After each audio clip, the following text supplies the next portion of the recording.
The Square Ball Podcast. Welcome to part 2 of the weekly show. This is the Man United preview. We haven't done one of those for a while, have we? It's brought to you with Levi Solicitors, who will offer you a 10% discount on your legal fees at levisolicitors.co.uk/the Square Ball. And we like them because they support us. Yep. Even more than that, what can they do for the viewer/listener? Oh, wills, probate conveyancing, all employment stuff. Yeah, employment stuff, definitely. It doesn't matter. Jobs? Will they give us jobs? No. Oh, probably not. But they'll fix it if you've got an argument with your employer or your employees have been naughty. They'll hopefully fix it anyway. That's their job.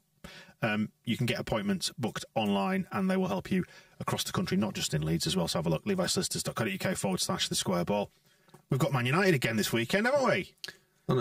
Speaking of which, Dan James, obviously relevant to Manchester United, and we were discussing him on the other programme. Finish it off. He did score against Hull for Fulham, won the ball on the halfway line with a great burst of pace, beat a player to a bouncing ball, and then sprinted away from him to finish into an empty net, because I hadn't realised the goalkeeper was up the other end of the pitch. But it's a thing that unites Scum, us, Fulham. So I feel it's the most relevant thing we can say right now. It's the circle of life, isn't it? Mm-hmm. Great. We've got Man United again, as I was saying before. The Dan James-less Man United. They've not been the same. They've had to get another stupid little winger with a shit haircut. Shall we? Dives about the place. Given that we've probably got very little to say that's new and original off the back of the match ball, should we play a couple of clips then? Because you've assembled a couple, haven't you? I just went in to get a couple because it's a weird propaganda thing, and if we lose at the weekend, listening to clips from the game where we drew will seem kind of like, so what? Yeah, just negative attitude if we lose. I mean, we're not gonna. No, we're not gonna. But I've just a bit of a mank for Moscow to listen to, because I know you missed out on the City extra stuff. Were they gutted about the departure of Consuelo? Do you know, I didn't even cover that, but it was the flames in the chat, bro. It was all that. It's the best place for them. Yeah. It was good. Stretford Paddock then. Fred. Jesus, Fred will drive you to fucking prescription drugs. He will. He'll drive you to prescription drugs and put you back in rehab and on the fucking piss. Then he'll play a worlder. Honestly, he made more mistakes today. Oh, Matt, I'm sorry. To be fair, he did a few interceptions as well, but he's like a rudder. He's fucking useless. Rudder. And you can see the difference when somebody's playing with him, somebody of experience like Casemiro. He's guided. He needs to be guided, like he says. I carry the piano. I am not the fucking tuner. I don't play the piano. Well, I tell you what, mate, you got to do a lot more. Fucking hell, you might be a fucking roadie come the end of the fucking summer in a band. You won't, because I tell you what, you keep playing like that, we are so exposed. Interesting analysis. What was your favourite word there, Moscow? Roadie. It's got to be roadie. Rudder. What does he mean he's a rudder? Giggs rudders are useful. Like Neil Ruddock. Rudders are absolutely vital. Yeah, it's exactly what you Unless need. you're going Jesse Marsh just in a straight line. Sailing with Jesse Marsh. Rudder. Yeah, there was a lot. Just the whole lifestyle thing. To be clear, if anyone's confused, that's not the Andrew Tate who's currently in a prison in Romania. Right. It's the nice Andrew Tate, I suppose we're going to have to call him. Yep. Because the order of things seemed quite confused. Prescription drugs, then rehab, then on the piss. I think abandon a roadie.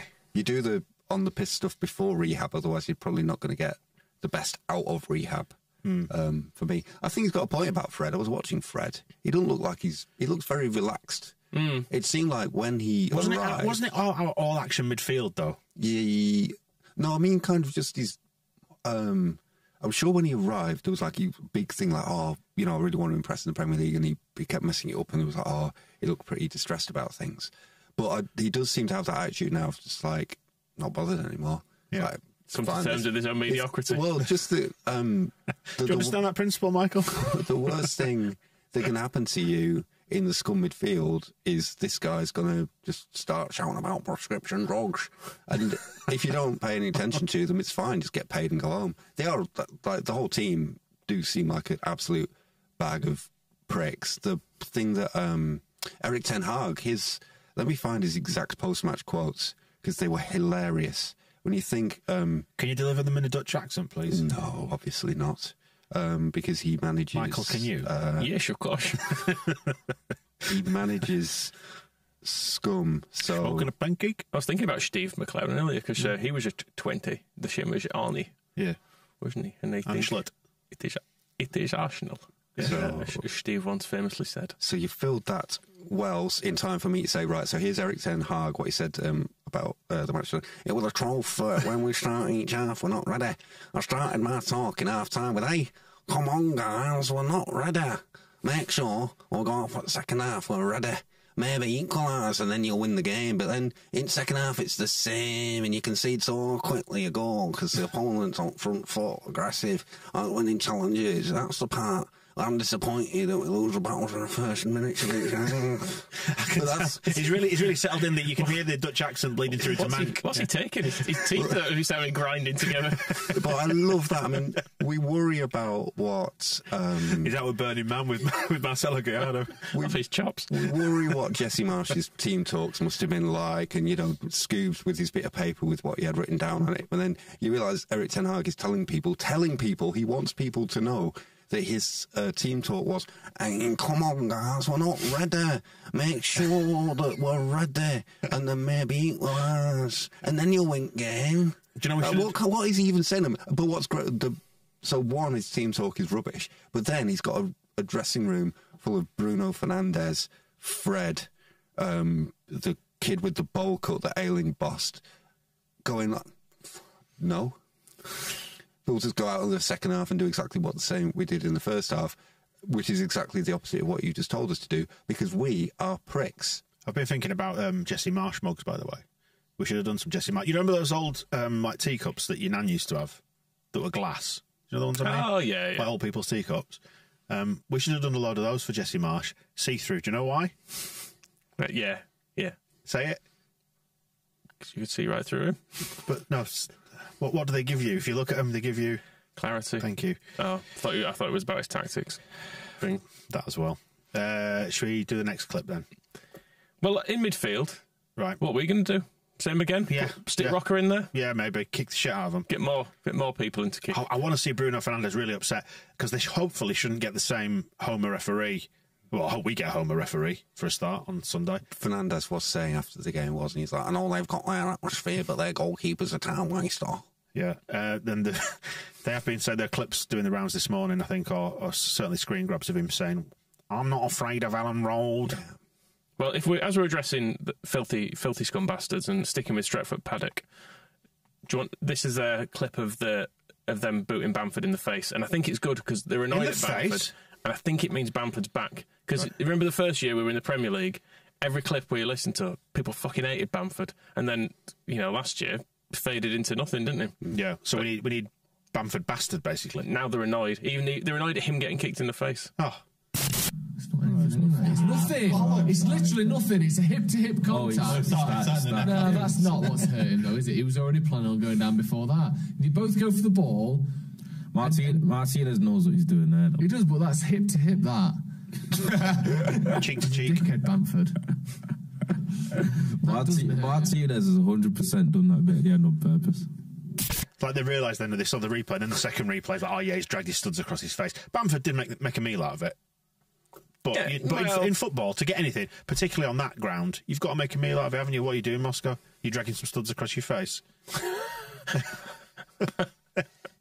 So you see, I've maintained my posture for the benefit of the audio listener. Moscow has just removed a boot from his foot and then dragged it across Michael's cheek. I'd rather he wasn't covered in dog shit, but that's the way these things go. You didn't go down either, did clutching your face or your head. So well done. I'm proud of you. The test didn't work because I would have thought if I was Bamford and somebody started sticking studs in my face, I would probably protest. Mm-hmm. And Bamford protests about everything he always does, so it wasn't surprising. But I'm glad that somebody there at least did acknowledge at the end. They're like, oh yeah, that's... And on the... it was Leon Osman doing the co-coms, and you listen to a professional when he watched the replays. It's like, yeah, he's done that deliberately. He knows exactly. There was no question about it. He's just like, yep, I know what I'm looking at there. He's not that kind of a lad. That's what he needs. One of those that the manager would say afterwards. But he is absolutely that kind of a lad, isn't he? Yeah, as Man United fans would themselves acknowledge. Playing over there, isn't he? I mean, you know your own players, though, don't you? It's like when Elland does his thing and everyone goes, "Way!" Yeah. Or when Click was doing his little wind-ups and stuff. You know, you come to recognise these things. I am going to make a prediction now that either Weston McKennie or Tyler Adams will boot him hard at some point in Sunday's game. Well, given Bamford's not been playing full games, has he? Because I think his fitness maybe isn't quite there. Just let Bamford do it before it goes on. Yeah, just take the yellow and then... Yeah, just get him a little rake down his Achilles or something. Something that looks quite minor but is really sore. Yeah. McKennie was saying that, because he did ask who would be playing in midfield, that he's got some battle scars. So I don't know if he's emerged injured from the match, because obviously he's already done a podcast, because this is the way of it with American footballers. But, it's nice to hear from them. I'm saying, I don't begrudge it, but saying that he's loving the Premier League and there's loads of trash talk and it's just what he dreamed of, and the battle scars that you get from it. And he's like, yeah, unfortunately, I've got one. Where we go, we'll find it now. Is it from the teeth of Bruno Fernandes? He told Stadium Astro, he said, I feel all fresh and raring to go. No, I'm joking. This is the Premier League. It's everything I wanted. The banter, the hard tackles, the talking back with other players, and the arguments with the refs. It's something that attracts me to it, draws me to it, and obviously after every game, players walk away with battle scars. And unfortunately, I walked away with one today, but it was a good experience. So I don't remember him being scarred. Maybe it was a mental scar. Could be. Well, he sounds like he loved it. Straight in for the banter. He's going to be fit no matter what. He's going to demand to play on Sunday, and good on him. It's going to be. I think he was an impressive debut. Don't you think? With the draw on Wednesday, was it? Who knows? Yes, I think so. With the draw on Wednesday, it's taken a lot of the heat out of Sunday, and it will give people a lot of encouragement. And I think it'll make the atmosphere, rather than it being tense and everybody singing "Sack the Board," it'll make it good. It'll be a good atmosphere. People will get right behind the lads. I feel, like when we saw Everton kind of galvanise towards the end of last season, in spite of their manager, I think we could see a similar effect, I think, between now and the end of the season, off the basis of what we saw. When we employ Frank Lampard? No. In the same way? On the basis of what we saw on Wednesday, which was that this is a team capable of so much more than it's been delivering. Yeah. It's hard to know. It's weird what went on Wednesday, because it did appear that all that changed was Marsh had left, and that maybe was enough to make people happier. Yeah. I suppose it's like removing the stress, Michael. Removing the stress. He didn't realise he was the source of it all, but it's almost like a placebo effect, because there was very little time to actually change anything, but just maybe having the players know that was not happening anymore, and that they didn't have Marsh peppering them with go down the middle instructions. They were just able to go, right, fine. Just do what you know works, lads. Yeah. I did watch, I watched 45 minutes of Michael Scabala teaching futsal in the run-up to the game. That is dedication. He was doing a session to teach coaches how to coach, and so he was doing a live session with some young futsal players, like 18-year-olds, and it seemed pretty good. Like, I don't know what football coaching is like, so Speak to Michael. I'm a complete layperson in all this, but it seemed clear, and he was the way he was talking to the players seemed good, and all of those things. And I felt like I was learning some stuff, and it was about pressing. It was about knowing when to press and making the decisions and how to decide and what to look for, and then the body shape to have and all those kind of things, but delivered in a very weird way. And I was comparing it to the long webinar that we've referred to before with Jesse Marsh, and him, when he's talking about pressing on that, his version of it is because the RB version is to build a net, and to build that net around the ball and the players have to be, and I looked it up again, you've got to be half the distance from the ball as the pass that's about to be played. And then the next person's got to be like... How do you know the pass that's about to be played? It's basically so you arrive at the player the moment that he gets it, isn't it? Yeah. So you've got to predict where the pass is going to be played to, and you've got to be half the distance of those two players who are about to pass to each other. You've got to be half that distance away from the player who you think is about to receive the ball, and everybody's got to be doing that. And he was asked that on the website, how do the players judge those distances? And his answer was basically along the lines of they just get the hang of it. And it seemed very, and so the two things I could find to sort of do a comparison of. One person seems to be introducing a very clear process of how you make the decisions of when to press in futsal. One person, like, immediately you listen to the instructions and you're like, yeah, what? And then even the coaches on the webinar, who were all experienced coaches, learning from Jesse Marshall, like, so, but how do they do this? So there's these levels of complication. And then, but what's happened this week with Skubala is, as you said, 20 minutes of shape, very minimal stuff. And I think using what they've learnt from Marsh, because for all the criticism we're giving him, he will have taught them some things, some good, some bad. And Bielsa will have taught them some things. So you don't really need to teach any of those players how to press. So basically, here's your structure. We were 4-2-3-1 with ball, 4-3-3 without it. And then pressing, you know what you're doing, do that. And it was kind of keeping it very simple, of like, here are the basic things you need to do in this game, but go and play really well.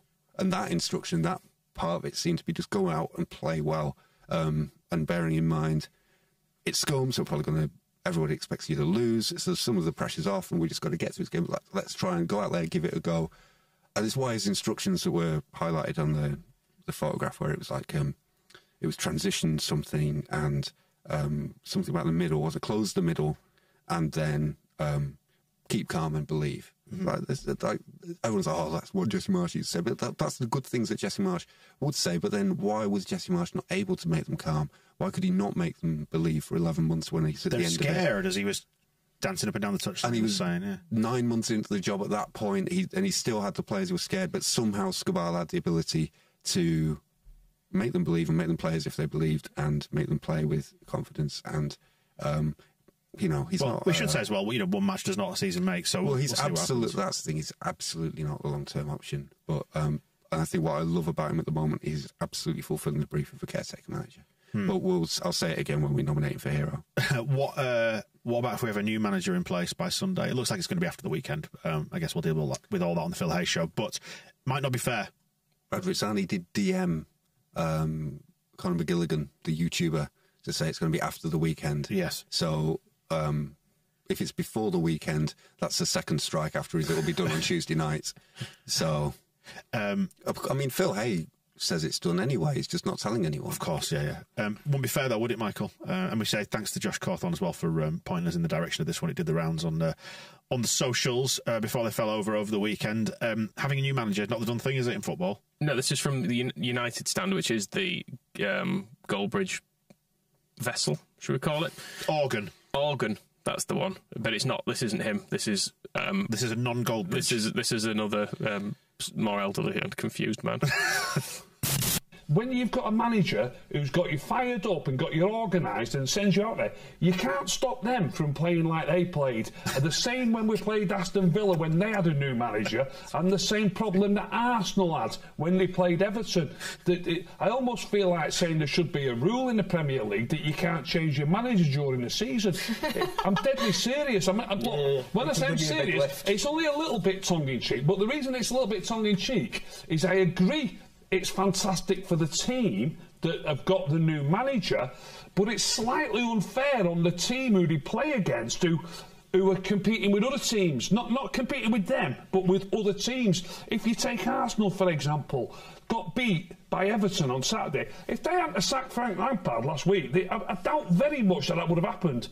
Now, if they lose the league by a point or two to City at the end, they could easily point, well, we wouldn't have lost it if we wouldn't have played against Everton with a new manager on the day that we played them. We've now played Aston Villa away, and surely coincidentally, by the way, and this is something that gets said in football, there are good games to miss. After we lost at Aston Villa and Casemiro didn't play, people said to me we would have won, and I said, no, we wouldn't. He can't affect how they play.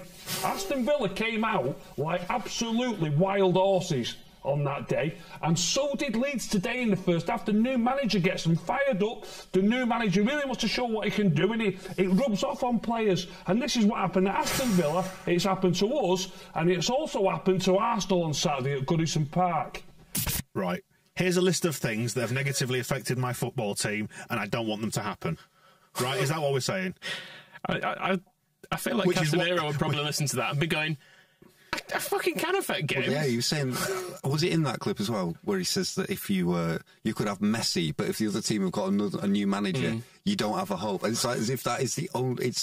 He's regarding it as an absolute that just if there is. I mean, we haven't got a new manager, but if there is a different manager, they went. Oh well, they went, and we'll clean up at the bookies every time that happens. Every time a manager, you just got to keep an eye on managerial changes. Bet on them. You saw Duncan Ferguson going in at Forest Green Rovers, haven't won for a long, long time, and then first match, sure enough, they come out probably like wild horses, because they've got the free from the risk of being turned into burgers, and then they go a goal up, and the new manager affects him. He's absolutely right. The fact that Forest Green Rovers then conceded 2 in injury time and lost, even like that's irrelevant. Even Casemiro, I think if you look at the referee's report, he Tipexed out the news of those goals and put it in as a Forest Green Rovers win, and that was just an anomaly.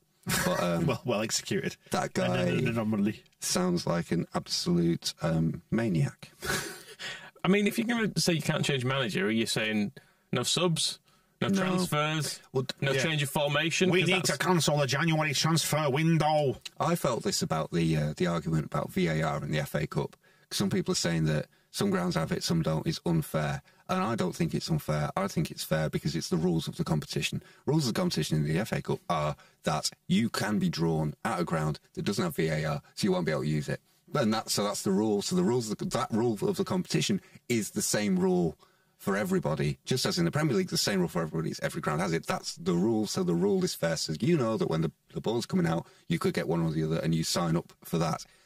And it's the same. The rules of the competition are that a team might have a new manager, or they might sign a new player, or one of their players might be injured and out of the team and make them worse. Those are the rules of the competition. Those are the same for everybody. So saying like, oh no, things are not fair that they got not fair. Nothing's allowed to change in football. Well, yeah, that's what you got to do the same thing. If all year, forever. Stuart Dallas broken his leg at the end of last season. Send him out there. Next game, he still has to just be on the pitch, even if all he can do is lie on the grass crying. Maybe death is the only way out for a manager. Everyone has to appoint one and wait until they wait for them to die. Prop him up in the dugout like. Weekend at Bernie's. Yeah, exactly. Weekend at Bernie's. Interesting to see what the look of the Premier League actually. If you did that rule, every manager, every team still has to have their oldest surviving manager in charge. See who you end up with. Well, no, because it's going to be better because they could have Alex Ferguson back. Isn't there one before him? Who was before? Ron Atkinson's still alive, isn't he? It'd be great. Let's do it. Big Ron. I might look into this. I might do a fantasy Premier League based on no one ever changing managers. There you go. That's the extra ball side for next week. And Roy Hodgson probably at Palace. Yeah, excellent. Well, there you go. Well, he'd have to manage loads of clubs. That's where you're taking it from. Yeah. That's Liverpool. Replace Klopp. Get Roy Hodgson back. Oh, Klopp would welcome it at the moment. Kenny Dalglish should be back at Liverpool before that, wouldn't he? Oh, there's so many. He's the forerunner there. We'll go away and work on this. Who's older, him or Graham Souness? Dalglish was there before. We're going chronological order. Oh, okay. This is a discussion for a separate Propaganda extra next week. I might look into this. Okay, yeah, good idea. Look at some of the interesting matchups we're going to get. I think that's pretty much it in terms of the preview. Finally, are you looking forward to this one? I was going to say I'm looking forward to going to Elland Road again for the first time in a while because it feels like something of a shroud of stress, you might say, has been lifted, and I'm looking forward to seeing what we get. Yeah, it's been a bit of a weird atmosphere this year. At this point last year, Elland Road the atmosphere was as good as it ever has been. I think, even though we were sort of sliding towards a relegation battle, people were still really into it. And then I don't know, this season Chelsea was good, obviously, but since then it's not got going, has it? It's never really turned either. No, that's the weird thing. It's just been quiet because I think everyone's not wanted to get completely on Jesse and the players' backs, but equally you can't ignore what's in front of you, and it's been shit. That's it. There's that perception. And Marsh fed off it at the start, like the 4-0 when he was fist bumping after Manchester City. He was doing that because the atmosphere was so good, and he was energised by the fact that, wow, these fans are taking a 4-0 defeat really well, so I'm going to, encourage them to do that. That's what he was trying to do. So he just looked like an idiot doing it because he didn't think. But but there's a lot of criticism now where there's pundits in America in particular going like, nobody in Leeds ever gave him a chance, and like they hated him, they chased him out there, and it didn't happen. Obviously lots of people are horrible about him on Twitter, but everybody's horrible about everybody on Twitter. And then on places like this, we're picking him apart and trying to find everything right or wrong, because that's what people do on podcasts, hopefully with a little bit more of a grounding in reality than the guy who thinks that we should have dead people in the dugout. But in the ground and around the place, although Marsh said in that seminar that he was starting to get a bit agoraphobic, like he wasn't really going out in Leeds anymore, but I think he was... I think he would have... People would still have gone up to him and said, like, come on, Jesse, I hope you get out of this. That's the thing. If you ever met him in the street, be like, come on, Jesse, hope you can sort this out. Yeah. Nobody's going up and, like, booting him in the face or anything like as if he was Pat Bamford and it's a scum game. So we've never really turned... I don't know, maybe we're out of practice because Cellino used to sack them before we had the chance. Well, the confusing Thomas thing, Christensen was too nice. The confusing thing, Moscow, was that there were good signs as well in certain aspects of it. Like we saw with the good aspects of the pressing, when the pressing works, it works really, really well. You just got to be a bit careful not to get caught out with, 3 men chasing around the ball and they beat the press. It's high risk, isn't it? It's a high risk press. So there were certain bits of it, like, the Chelsea game, the Arsenal game, some really good performances in there, but it was just the overall picture didn't quite work, did it? But people wanted it to. Yeah, but the atmosphere now, I think Scoobs... And with credit to Chris Armas, who I don't really rate him because I think he's just a copy of Marsh, but I think that's probably a useful thing to have at the moment, is somebody who could just continue the blueprint, continue that, and Gallardo as well. So the three of them are doing it together. But what they managed to pull off at Old Trafford was like a mood lifter, so that we're not going into the weekend having been battered by a team once and then feeling like we're going to be battered by them again straight away. It's like, no, we stood up to them there. We can stand up to them again. So what we're deducing from that is home win, yep. Yeah. Do you want to know who the new manager's going to be? I'll go on then. Alan Clark. Yeah. I think. I've not checked the list. He was there before Eddie Gray. Yeah, he is 76. Eddie Gray 75. So yeah, I think we're going to have Alan Clark in charge. Well, someone should tell him. He did tighten up the defence at Leeds. Also got us relegated because we couldn't score, but worth a go, innit? Peter Barnes up front, lovely stuff. Only, some million, not quite a million, but blew the whole budget on Barnes. That does wrap up the second part of the show today. Have a look out in your feed for part 3, which is Heroes and Villains, where we will crown somebody good and bad from the last 7 days at Elland Road. And boy, there's been a lot to go at, so stick around for that. The Square Ball Podcast.